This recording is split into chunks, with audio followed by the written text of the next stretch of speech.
আমাকে একটা ছোটখাটো চাকরি দেন। বাংলাদেশে কত বড় লোক মানুষ আছে, ছোটখাটো একটা চাকরি দেন। মাননীয় প্রধানমন্ত্রী তারেক রহমান আমাকে ছোট একটা চাকরি। ফার্স্ট ইয়ারে আমি আলহামদুলিল্লাহ ফার্স্ট ক্লাস পাইছি, এসএসসি ব্যাকগ্রাউন্ড সায়েন্স ছিল।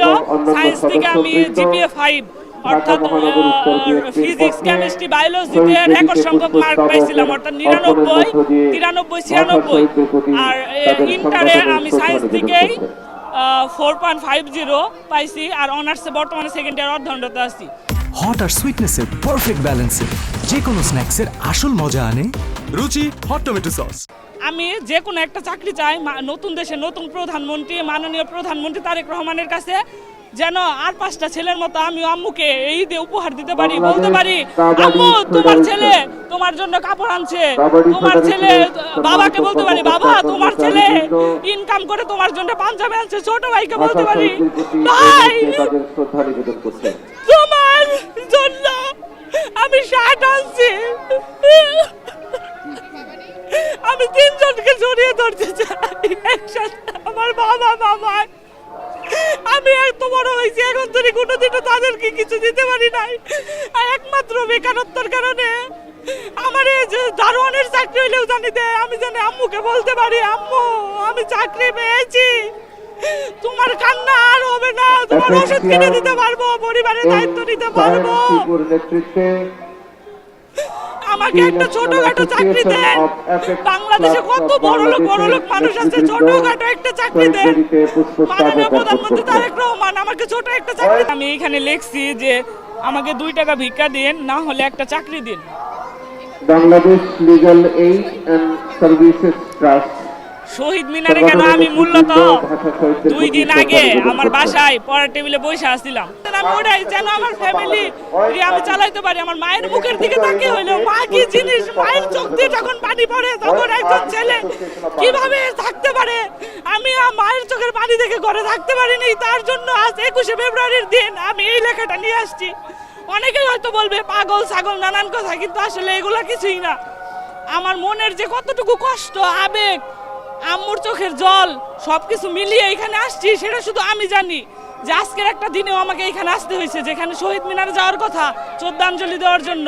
সবাই আনন্দ উল্লাস করতেছে, কিন্তু আমার মনের যে বেদনা সেই বেদনা তো আমি জানি। জাতীয়তাবাদী মহিলা দল ঢাকা মহানগর উত্তর, আমার সার্টিফিকেটগুলো যদি আমি শো করি, আমার ফার্স্টে যেটা আছে সেটা হচ্ছে আমার এসএসসি সার্টিফিকেট, অর্থাৎ আমি এসএসসিতে জিপিএ 5 সর্বোচ্চ রেজাল্ট যেটা সেটা করছি।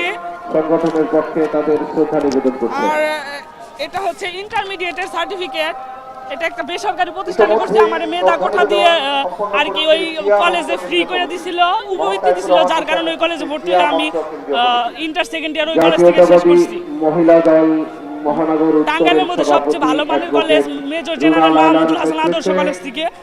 আর বর্তমানে আমি অনার্স অধ্যয়নরত আছি, এটা হচ্ছে অনার্সের প্রবেশপত্র পরীক্ষার। আর টাঙ্গাইল যুব উন্নয়ন প্রশিক্ষণ কেন্দ্র থেকে আমি 6 মাস মেয়াদি যে computer basic and ICT application course, সেই কোর্সটা কমপ্লিট করছি। আমি এগুলো আমার সাথে নিয়ে আসছি কেন, সেটা হচ্ছে বড় কথা। আমি এগুলো আমার কাছে নিয়ে আসছি, এটার মূল কারণ হয়েছে গিয়া যে আমি যেন এগুলো নিয়ে আমি এই অবস্থায় আম্মুকে যাই বলতে পারি। প্রথমে আম্মুর সাথে দেখা হলে যে আম্মু আমি একটা চাকরি পাইছি, আমার সার্টিফিকেটগুলো কাজে লাগছে। এই সার্টিফিকেট তার জন্য আমি নিয়ে আসছি যে কেউ আমার চাকরি দেবে, আমি এখনই জয়েন করুম, এখনই 1 সেকেন্ডও দেরি করুন না। আমার ভোটার আইডি কার্ড, নাগরিক সনদপত্র, তারপরে মানে এক চাকরির প্রার্থীর ক্ষেত্রে যা যা লাগে সবকিছু নিয়ে আসছে। যে এটা হচ্ছে যে আমাদের করটিয়ার যে স্লিপ, ওই স্লিপটাও লাগে, ওটা নিয়ে আসছি, আমার ছবি নিয়ে আসছি।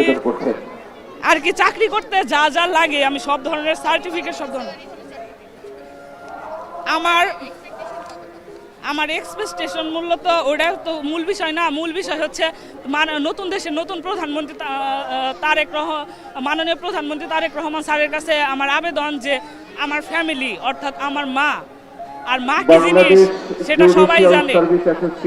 মাননীয় প্রধানমন্ত্রী, সে একজন প্রধানমন্ত্রী হইলেও মা কি জিনিস সে জানে। তো আমার একটা জিনিস চাওয়া যে মায়ের চোখের পানি, সেই পানি যেন আমি মুছতে পারি। মায়ের যে ফুসফুসের সমস্যা, শ্বাসকষ্টের সমস্যা, অ্যাজমার সমস্যা, সেই অ্যাজমার সমস্যা জন্য যে ওষুধ, সেই ওষুধের টাকাটা আমি যেন আমার আম্মু চোখের পানি ফালায় যেন না চেয়ে চাওয়ার আগে আমি আম্মুকে ওই টাকাটা দিতে পারি।